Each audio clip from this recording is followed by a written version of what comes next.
So rematriation is an offering of our bodies back to the land, and a recognition of our bodies as land that contains so much wisdom. And when we listen to our bodies and we connect with that, we're rematriating. So it's a reconnection, and it's deeply radical. And Yoga Nidra has a part to play in this radical act of rematriation. And here's how. Yoga Nidra not only enables us to be more rested, but more reconnected. We're restoring rhythmic cycles in our own resting bodies, and we're restoring rhythmic cycles in the body of the earth as we rest, because we're part of what's happening. We're part of the earth. So each individual act of rest is a very powerful rematriation. It's a radical resistance, a pushback against the culture of collective burnout. It's a resistance to burnout. It's an antidote to burnout, because clearly if you are burned out and you start to rest, then the healing that can't happen when we're continually tired may arise, supported by many things, including the daily practice of Yoga Nidra as a way to, on every day, in our rhythms of how we live our lives, to connect with that reconnection of our understanding of what our bodies are saying to us, which is usually stop, take rest, I'm tired, can't digest, I can't process, I can't come up with any creative ideas. So as an antidote to burnout, Yoga Nidra is a very, very powerful tool. And more than that, it's a profound intervention in the machinery of imperial capitalism, which thrives on and depends upon continued injections of human energy as the fuel that drives the machinery of colonization and empire.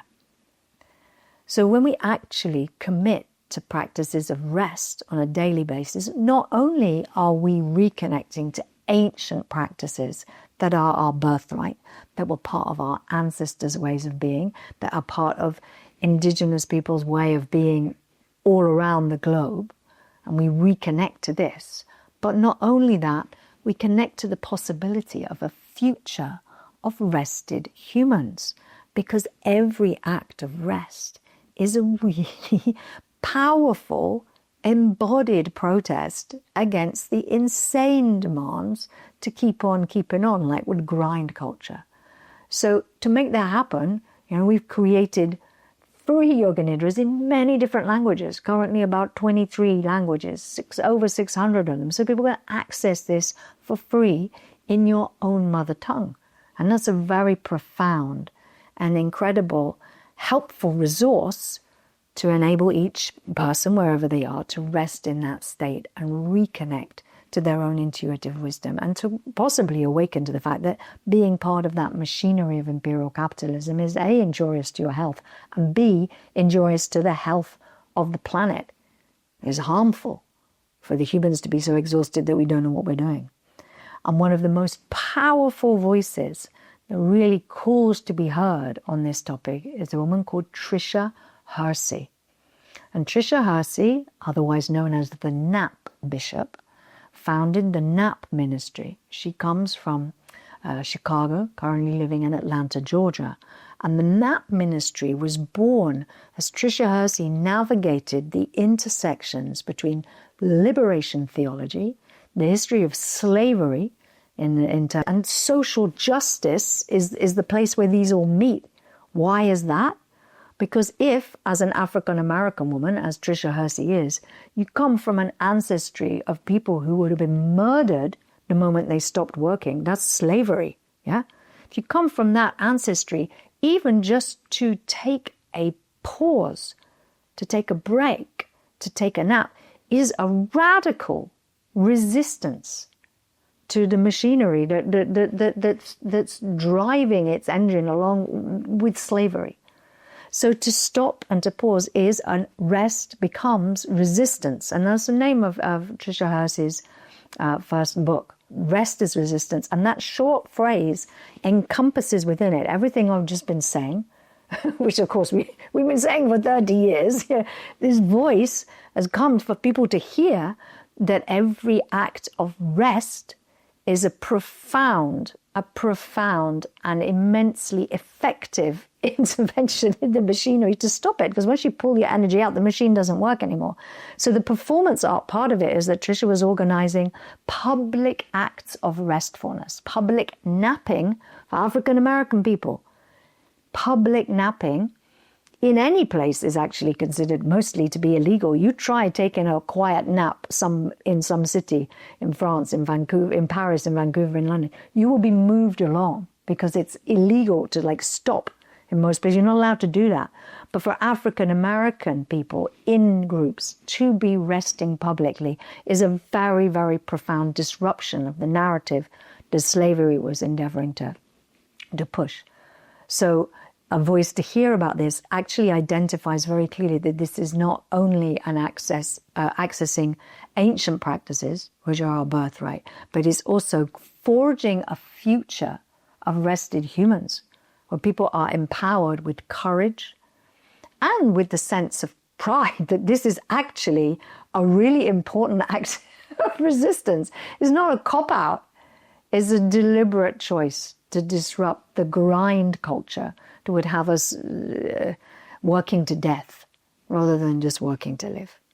So I'd like to hold this vision, a vision that I have of a future of rested humans.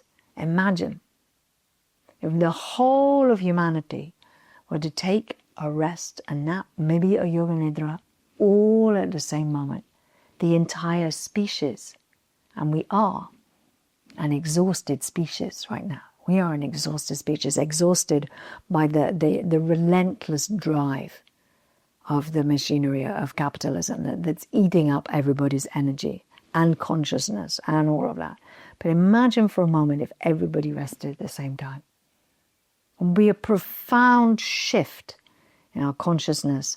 There would also be a profound message to that machinery that wants our energy engaged in endless productivity, so that our value would shift, how we value ourselves would shift from what we're able to produce for profit for these corporations that run relentlessly with exhausted humans, keeping them going, that we'd actually be able to reclaim our rest, which has been colonized, just as countries and territories have been stolen and colonized, so the territory of our sleep has been stolen from us. It has been colonized by colonies of wakefulness, colonies of productivity, and our entire value system has shifted to make sleep something that seems worthless and inconvenient.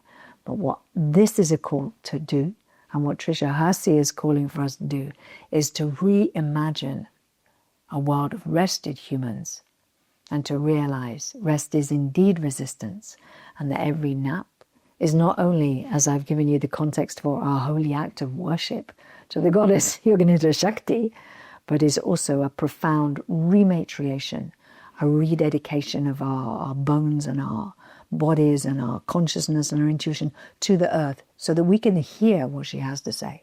Because when we're horizontal humans, we cause a whole lot less trouble than when we're vertical ones.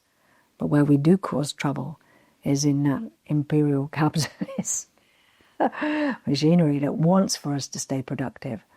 So consider that and take heart and know that by incorporating Yoga Nidra into your daily life, we are actually working together. Working is a funny word to use for that, but together we're resting our way into a future of gloriously well-resourced humans, fully connected to their healing intuition, to the earth and to our ancestors. Find out more on advaya.life.